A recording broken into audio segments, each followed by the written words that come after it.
नमस्कार, स्वागत है आपका यूनाइटेड टाइम्स न्यूज में और मैं हूं आपके साथ विमल आनंद। आइए नजर डालते हैं खबर पर।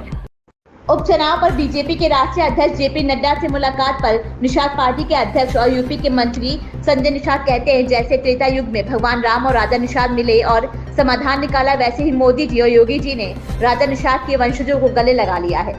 जेपी नड्डा जी से मेरी बातचीत हुई है कि मैं इस शर्त पर भाजपा में शामिल हुआ हूं और दिवाली के बाद इस पर बैठक होगी। जब हम जीतेंगे तो हम केवल वही पाते हैं जो हम चाहते हैं और यही कारण है हमें सीटें चाहिए। जिस तरह हम हरियाणा में जीते, हम यहाँ भी जीतेंगे। चर्चा के बाद हमने सब कुछ उन पर छोड़ दिया है। हमें उम्मीद है कि आज रात तक सूची को अंतिम रूप दे दिया जाएगा। दिवाली के बाद मुझे प्रधानमंत्री से मिलने का समय मिलेगा।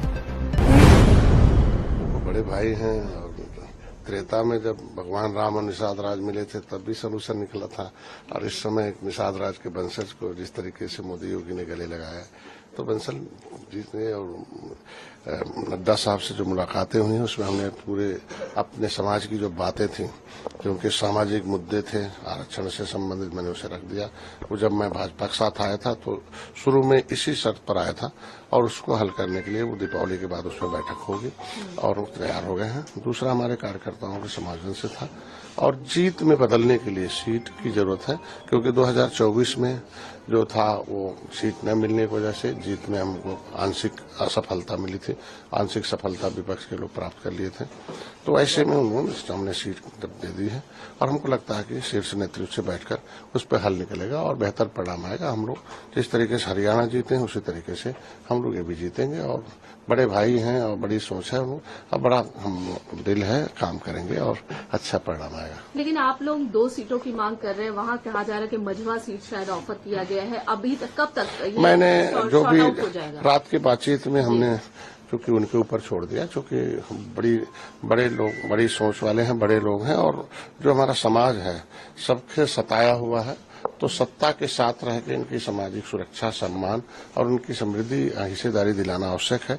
इसलिए जो भी बातचीत थी मैंने अपने प्रत्याशियों की लिस्ट भी सौंप दी है, बात भी सौंप दी है और उन्होंने कहा कि नहीं, अब बैठकर इस पर बेहतर परिणाम आएगा और हम हल निकालेंगे। प्रधानमंत्री जी से मिलने का समय लिया? मैंने लिया समय, लेकिन दीपावली के बाद प्रधानमंत्री और गृह मंत्री और सब लोग हम लोग बैठेंगे इस पर जो चर्चा होगी, जो और भी हमारे मुद्दे हैं। लेकिन आज हमको लगता है शाम तक ये लिस्ट निकल जानी चाहिए कहाँ कैसे होगा और हम लोग जीतेंगे। जिस तरीके से हरियाणा हम लोगों ने जीत दर्ज की है उसी तरीके से चुनाव जीतेंगे, आगे 2027 में जीतेंगे। लेकिन अगर एक ही सीट मिलती है तो क्या ये मतभेद नहीं रहेगा? आप मान जाएंगे? देखिए, आज के दिन हम लोग सामाजिक मुद्दे को हल करने के लिए आए हैं। जो सीट है वो जीत में बदलता है और जब जीत में बदलता है तो सरकार रहती है और जब हम जितवाएंगे उनको तभी हम उनसे कुछ ले पाएंगे। इसलिए जीत के लिए सीट की आवश्यकता है, इसलिए उनके ऊपर मैंने छोड़ा। लेकिन अखिलेश यादव तो कह रहे हैं हम लोग जीतेंगे, बीजेपी ने जानबूझ के दंगा करवाया है, उपचुनाव में हम जीतने वाले हैं, सत्ता सीन 27 करके पोस्टर भी उनके ऑफिस के बाहर लग रहे हैं। क्या कहेंगे? काफी कॉन्फिडेंस दिख रही है। मैं 2013 से राजनीति में आया हूँ और 13 जनवरी 2013 को मैं निषाद राज के किले पर मैं संकल्प लिया और तब से 2014 से समाजवादी पार्टी हमेशा कह रही मैं सत्ता में आ रहा हूँ, सत्ता में आ रहा हूँ। 2014, 2015, 2017, 2019, 2022 ये हमेशा ही उल्टा ही मतलब जो कहते हैं उसका उल्टा ही होता है। इस बार थोड़ा कांग्रेस के साथ रह के झूठ मतलब आंशिक सफलता प्राप्त कर लिया, क्योंकि जिस तरीके से मोदी के अमित शाह जी के एडिट वीडियो चलाकर लोगों को भ्रम फैलाया गया, नैरेटिव सेट किया गया, तो नैरेटिव से लिया गया वोट थोड़ी देर के लिए आप आंशिक सफलता प्राप्त कर सकते, उससे सत्ता नहीं मिलती है। सत्ता मिलती है काम से, सत्ता मिलती है लोगों को सम्मान देने से। तो पिछड़ों के नेता के रूप में अगर आए थे माननीय मुलायम सिंह, तो मुलायम सिंह पिछड़ों के लिए काम करते थे। आज मुलायम सिंह ने इसलिए की कि कांग्रेस पिछड़ा विरोधी है, इसलिए उसे उत्तर प्रदेश से हटाओ। वो दलित विरोधी है, सबको लेती है लेकिन वोट लेती है लेकिन काम नहीं। पूरी जिंदगी माननीय मुलायम सिंह ने उनको हटाने में लगा दिया, हटाया भी हम लोग मिलके।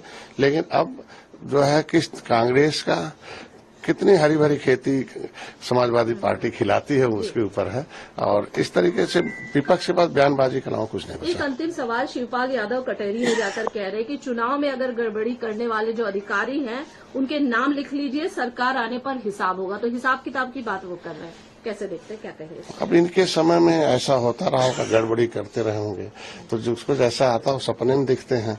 तो जैसी जो हमारे कहा गया कि जिसकी जैसी भावना रहती है वैसे दिखता है।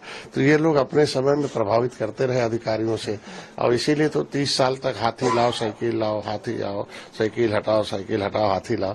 लेकिन जब से निषाद पार्टी आई है और तो ऐसे जनता में जब मैसेज गया है तो इतना ही कहते हैं कि कभी उत्तर प्रदेश में हाथी साइकिल कांग्रेस से मत आने दो, इनको हटाओ, फिर खाली एनडीए को लाओ।